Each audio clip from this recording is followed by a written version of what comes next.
have some really exciting news for you. I am going to show you in this video why this is the best catch can on the market. So stick around, I'm going to show you the full explanation and I'm going to show you how to install this. So watch this whole video.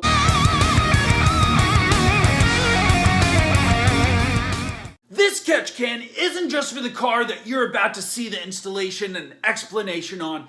This can is used on so many different vehicles, so stick around, watch this video. I have Tracy Lewis himself, who is the patent-holding developer of this catch can. Most catch cans on the market, only 15% effective, and RX catch cans, Tracy Lewis signature, is 95% effective. So stick around, there's two parts to this video. The first one is explanation, the second one is the install. So check it out, Joe the Stud, let's get this started. 3, 2, 1. What's up guys, welcome to Mallett World. If you're here to see an RX performance catch install, this video's for you. It's Tracy Lewis, his name's on the catch can, he's the one that developed it, he is the mastermind behind it.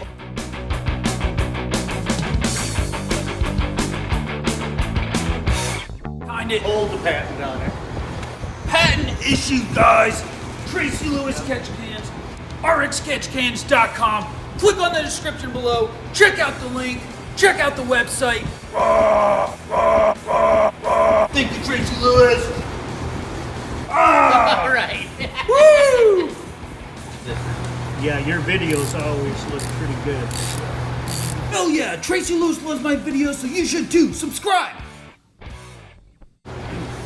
Joe the Stud, I have no other than the Tracy Lewis Signature Performance Catch Can, and I am honored to have Tracy Lewis himself show you guys how to install this catch can. I'm gonna let him take it over, and you're gonna be amazed, amazed, amazed. All right, folks, what we've got here is the GM 2.0 T engine LTG.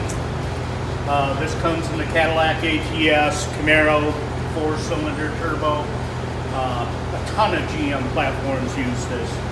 Powerful as heck for only 2 liters, but it's a gasoline direct injection. So there's some inherent issues with gasoline direct injection, and then it's turbocharged. So that adds even more difficulties in keeping an engine alive and trouble-free. These aren't our engines of the past. So what this does is it injects the fuel directly into the combustion chamber. No fuel touches the valves to keep them clean, to keep them cool, deposit free. So we need to address that. And that's where our air oil separating crankcase evac system, most commonly referred to as a catch can, but this is far more. So we're going to install this not only so it channels all of the crankcase vapors through it, but we're going to retain a closed evacuation system, nothing vents to the air. We convert it so it pulls full-time suction on the crankcase, so we don't have to worry about seals leaking, oil leaks, pressure issues. And we're also going to convert it to be flushing and evacuating the combustion byproducts, water, raw fuel, acids, oil vapors, abrasive particulate matter, all of that. We're removing it before it has a chance to settle into the oil and cause wear and damage over time. So let's go over the operation of this now. We've got filtered fresh mass airflow metered air coming in. From there it's drawn into this portion of the crankcase where it's traveling down through the crankcase back up on this side and flushing and making up for the foul, contaminated vapors that are being drawn out into the inlet of the can, which is the center. We're using intake manifold vacuum here for when you're in non-boost for evacuation.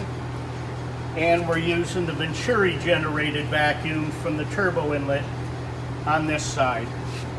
These check valves will automatically open and close as needed, so it always defaults to use the strongest vacuum there is.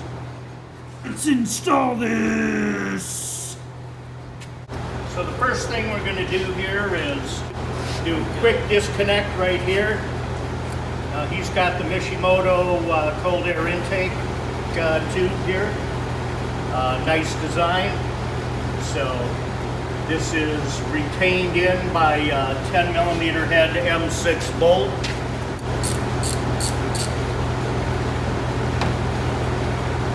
And that bolt we're going to turn around and use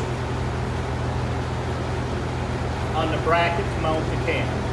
We're going to take our medium L bracket. We're going to take that bolt that we just removed. We're going to bolt it into this unused threaded hole here. Okay, we're going to snug this up tight enough so that this is not going to pivot. But don't over tighten it because it's easy enough to snap that little M6. We don't want to do that.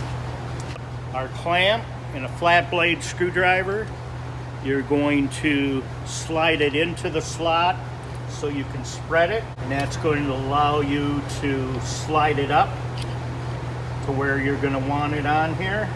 And once you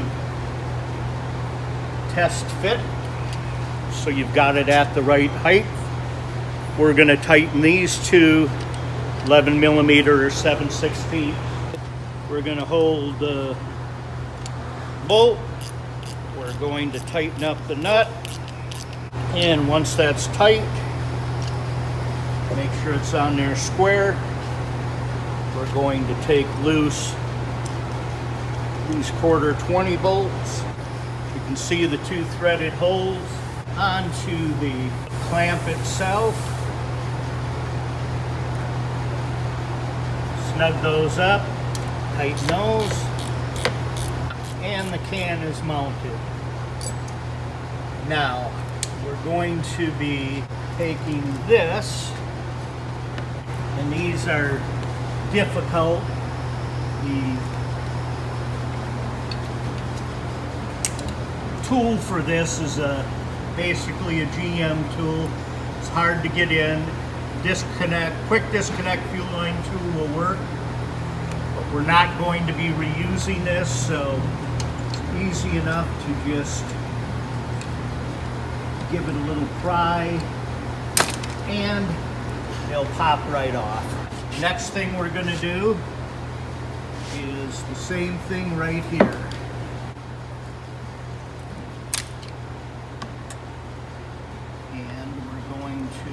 Bend this up slightly so we can come over this way. Now, something we've been doing for years is we use two separate vacuum sources for our evacuation. One of them is the intake manifold vacuum, which the LTG does not use. GM only uses the Venturi effect from the inlet side of the turbo, meaning this will generate vacuum just from the airflow past a Venturi barb inside here. So we're going to want to turn this in case it ever has to go back, and this is going to go on one of our outer fittings, and this is our secondary vacuum source. Now we're going to be using two different check valves here. This one is a high pressure one that'll hold up to 200 psi plus. That's going to go on the intake manifold vacuum side, which we haven't tapped into yet. Other one is a billet silver one.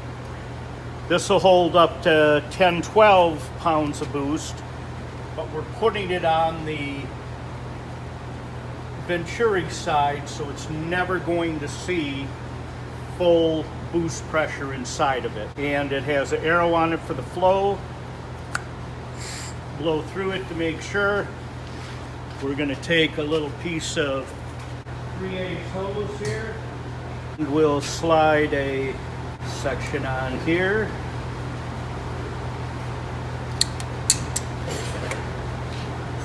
And a section on here. Now again, we want this to flow away from the can. So make sure you look at the arrow and blow through it. So as you can see, arrows flowing this way. I can blow through it. We're going to push the one up on over the ridge on this barb so it doesn't come off. And that's going to go into the closest outer fitting. Now this is going to provide evacuation suction when the engine is in boost operation. Our intake manifold vacuum, we're going to tie right in here. As you can see, there is no auxiliary vacuum pump here. We're not introducing oil into anything. We're not reducing the amount of vacuum that's generated at all. We're going to take this black tee, and this has a fixed orifice in it for flow control. Since we can't run full vacuum because that would be excessive, and there is not a PCV valve on this portion, we're going to simply cut a couple of small short pieces of 3/8 inch line and slide it over the hard line. Do the same up here. Cut a piece out of this so it fit nice without kinking. Another short piece. The lubrication on there helps it go. WD-40, spit, even brake clean will do it. Okay, make sure that's nice and snug and secure. As you can see, we're not affecting the evaporative emission solenoid. We're just going in upstream of it, so we're tapping in with some vacuum for evacuation. Now we're going to do the same thing here. We're going to put the high pressure check valve, blow through it, make sure it's going away from the can towards the vacuum, and this. Okay, we've gotten that far. Now we're going to two things here. We have a little billet barb piece with a vacuum cap on it, and we have a vacuum cap alone. The vacuum cap alone is going to go over this connection right here, this barb we disconnected. We're not going to be using that. And this should go in and snap into here. So we're going to make sure that goes in there nice and secure. I'm going to put a little bit of RTV on it because we don't want this to leak. So just a thin bead of RTV, just because that clip doesn't always hold. All right, and we've got that. Now we've got one opening left on the valve cover. As you can see, this has got oil on it. This is the outlet for the dirty vapors. So we're removing the stock oil cap, save that. This is our clean side separator. What this is a unit that has coalescing media in it, a separating chamber. This replaces your oil fill cap. quarter turn, that's in place. And this goes on here. And we're going to run a hose from there to here. And our filtered fresh air then comes into here, travels through, and is evacuated out of here. And that sets us up for full-time evacuation again. Piece of hose, because we're going to be coming from 3/8